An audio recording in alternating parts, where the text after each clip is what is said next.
Let's welcome the 2011 JB Wear Masters champion, Ian Poulter. Thank you. Everybody settled? Everybody ready? Well, Ian, when you came in at the beginning of this week, you said a win here will take you to 17. That's what you were, 17th in the order of merit, and that's what you said you were looking for. Done. Done. Yeah. A nice end to the year, to be honest. It's been a difficult year, but obviously now there's a couple of special highlights to the year. This being the second one. To come down here at the end of the year to play as well as I've played, and to be the Aussie Masters champion is very special. Was it a difficult decision when they put the proposition to you to come down here and play at this time of the year?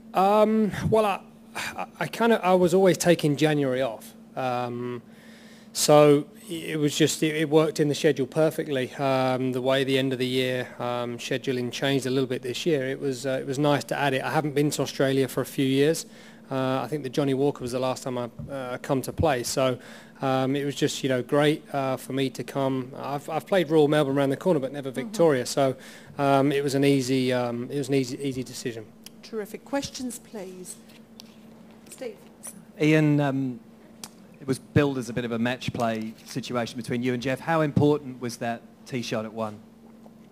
Crucial. Obviously, I'm 2 behind. I'm teeing off first, and I hit it to 15 feet. So, it was a very timely tee shot. One that it really did. It played tricky today. The wind being as strong as it was, 25 mile an hour. It was a difficult shot. I mean, I actually hit 5 wood. Jeff hit 3 iron and come up just short of the green. And obviously, did an up and down, and it gave me an opportunity there to try and roll one in to be all tied with 17 to play. And I think that that definitely was a nice little boost. And you, sorry. Sorry, just one. You seem to be. Was this the most patient that you've been during the whole week? You seem very patient throughout the rest of the holes, really, just biding your time, leaving almost no downhill putts. I've been chilled all week, actually. Obviously, might not have come across that way, but today was a day for patience. You had to hit shot after shot. There was no getting away with bad shots today. They would have been affected real bad. So, I think it definitely helped me having that 25, 30 mile an hour wind. It definitely focused my mind, and I pulled good shot after good shot off today. I didn't hear it clearly on the coverage there, but I think you said you got a text from Justin Rose last night. Can you just clarify? Yeah, no, I was texting him about something else, and he just said, go and play well tomorrow and put that gold jacket in your wardrobe, the same one as mine. So he won here a few years ago, so it's a great addition. Janae? Ian, you found yourself in the fairway bunker a few times. You came out well, and a few times you had to make up and down. When you're faced with difficult conditions and you're in that match play situation, how crucial is that to stamp your approval? I think when you're out of position, and certainly I think you have to hole out exceptionally well, especially in the wind, and that's what I did very, very well today. And there was no let up. I didn't as soon as I did get in front, I didn't let Jeff get back in. When I was out of position slightly, or I kind of rolled a putt a little bit too far past, I always made it coming back. And I had him under pressure, and to see 12 under par posted, I knew what I had to do. And that is hole putts, and I managed to do that. 16 was my friend all week. I managed to hold some nice putts on that green, and I rolled another 20-footer in there today. Mark? Was there a moment where you thought you had Jeff's measure? Was there a moment where you thought you had Jeff's measure? I don't know. It's a tricky golf course. If my ball on 15 goes a foot further, you know what? It changes dramatically. I mean, I had 90 yards to the pin, and I hit a tiny little chippy 9-iron. I mean, 9-iron goes 145. I've chipped a 9-iron and it clung on the back edge of the green. If it goes a bit further, then things change very, very quickly. So obviously when he hit his tee shot, straight on 17, that I felt very comfortable there. But I had a 4-shot lead at that stage. Ian, you got a pretty good match play record, good Ryder Cup record. How did you approach that today, similar to a match play situation against Jeff? I didn't really think of it as a straight up match play. Obviously, there's other great players in this field, and obviously Marcus Fraser played exceptionally well to shoot 7 under today. Great score. So I just focused on my own game. I didn't really want to get into a match play slugging match with Jeff. I just wanted to play golf. So I concentrated pretty hard on doing that and putting the ball in play and putting Jeff under a little bit of pressure.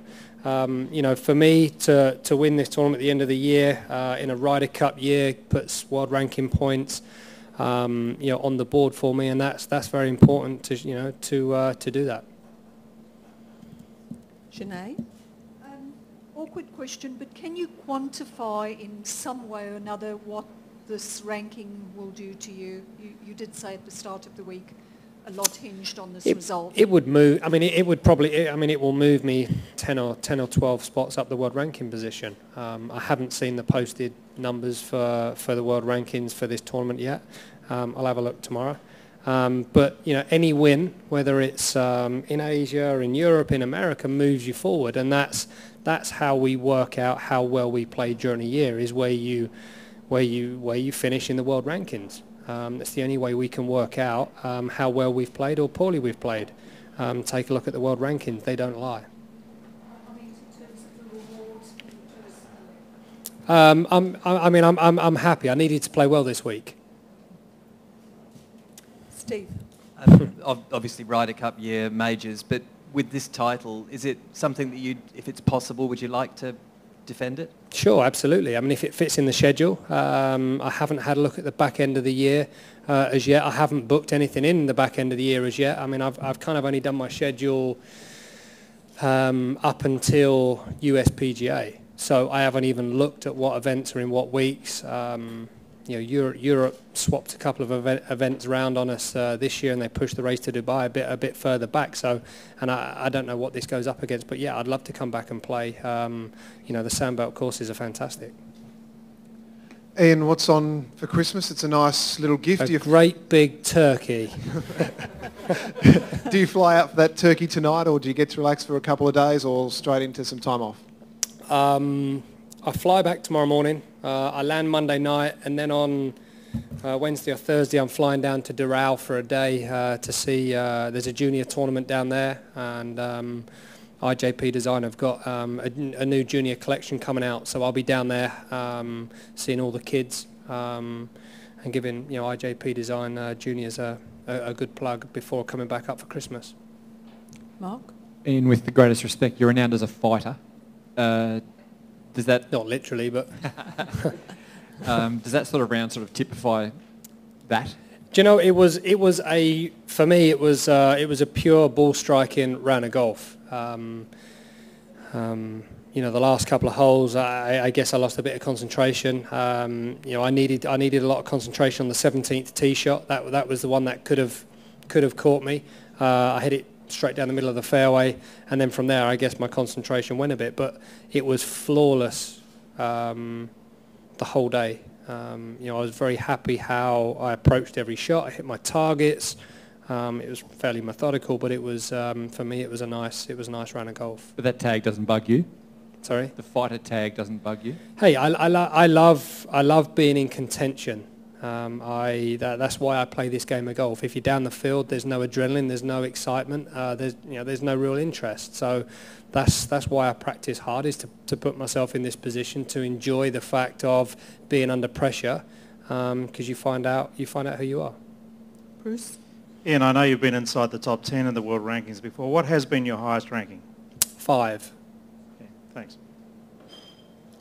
Any more questions, ladies and gentlemen? Any more? We'd just like to... Sorry? What time is it going to be on? 3 a.m. So in about 9 hours' time. Yeah, I'll still be up. Probably my hotel room, I would think. Yeah. Thank you. We'd just like to thank Ian Poulter for coming down. Thank you. Thanks, guys. It's been a pleasure.